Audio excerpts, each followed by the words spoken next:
You understand what I'm saying? Clean. The following year in March, we dropped the Do Like I Do remix.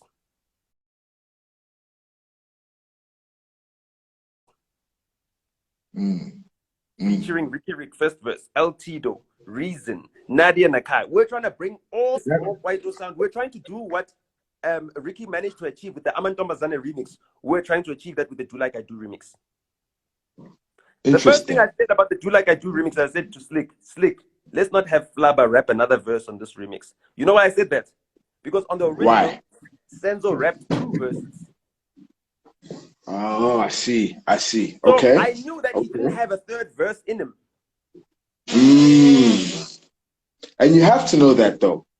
So when you listen to the Do Like I Do remix, because Flabba had a verse, now they wanted Senzo to have another verse. If you listen to that remix verse, he makes a punchline about Mbalula, but it was very forced. It was unnecessary. I hear you. Thank goodness the original song was so big, we never had to perform the remix, Tina. I feel you. But No, the remix was hard. Not the remix was hard. The remix was hard. Let's not front. It was good for hip hop.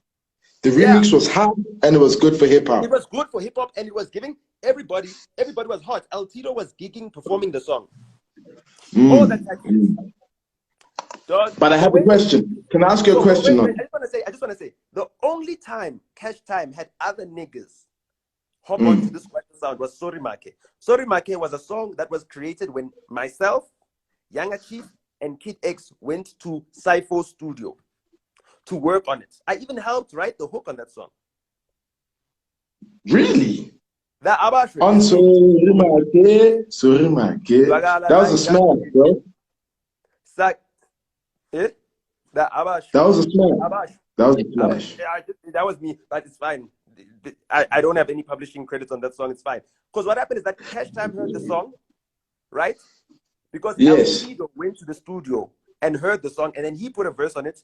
And then Cash Time heard the song, said, no, let's put Mugs on it. We've already got X. It's fine. We'll keep Tito on it, and we'll make it a Cash Time song again. And that was the way Younger Chief was able to hop on to Sorry Makhe, and El Tito was able to hop on to Sorry Makhe, and they were also able to hop on to the SA Hip Hop and Kwaito wave. I see. So we were growing it. So that one we didn't mind. That was the last time Cash Time allowed a collaboration with anybody else from outside their camp. I see. And can I ask this one question? But hold on. I'm trying to get to the point where we get to Inglewood. Sure. Let's go. So basically, after Do Like I Do, after Boss Zonke, we stopped this thing of like Cash Time are the only ones who exclusively own this Kwaito hip hop hybrid. We stopped that. It's like it's not yours.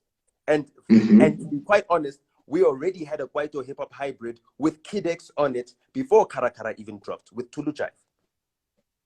Okay. Pro Kid already did this with Sekele. Did it again with Ubunga Zemakasa Niskipaganje. Great song. Cool. Another I hear you. He did Umfuto with Bricks on Continua. I don't know Umfuto. Which one is that one? Umfuto. Listen to Pro Kid's album called Continua, his last album. Okay, sharp. I'll hear it. I feel you. Yeah. Bricks called Umfuto.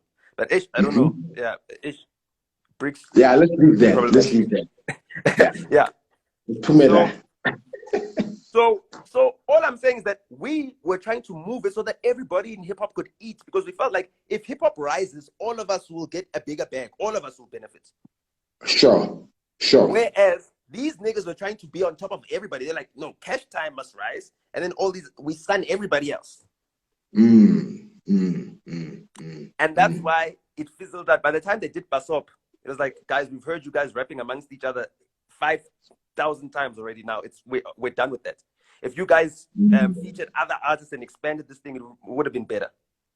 You know what I mean? So the only person who was allowed to expand the sound with other rappers was VG, because VG got Sorry Makhe, VG got Skelege, you know what I mean? All this type of thing. And he pushed the Kwaito vibe. That's it. So then we dropped that. all that shit. We've had the momentum. The Do Like I Do remix, they put everybody on. Flubber passing away made Do Like I Do go to the actual top of the radio charts. Now it was the top of the radio charts. It had another burst. The song was a hit for over a year. And then from that in May 2015, from that point onwards, because of how big Do Like I Do was, Kwesta was officially the most booked hip-hop artist in South Africa up until 2018. 3 years straight. And at the peak in 2018, he had 4 times the amount of demand as the number 2 most in-demand artist in South Africa. He had 400% more bookings than the number 2, than the next best in-demand artist. So what you're saying, if I'm hearing you correctly, what you're saying is the sound that you guys revived, because it did exist, right? It did, yes. We brought it back. We made it fashionable again. We made it fashionable again. After it went, we brought it back from the dead, because they said Kwaito is dead, right? SA Hip-Hop brought Kwaito back from the dead. When we brought Kwaito back from the dead, what do you think gave birth to the Amapiano that we're dancing to today?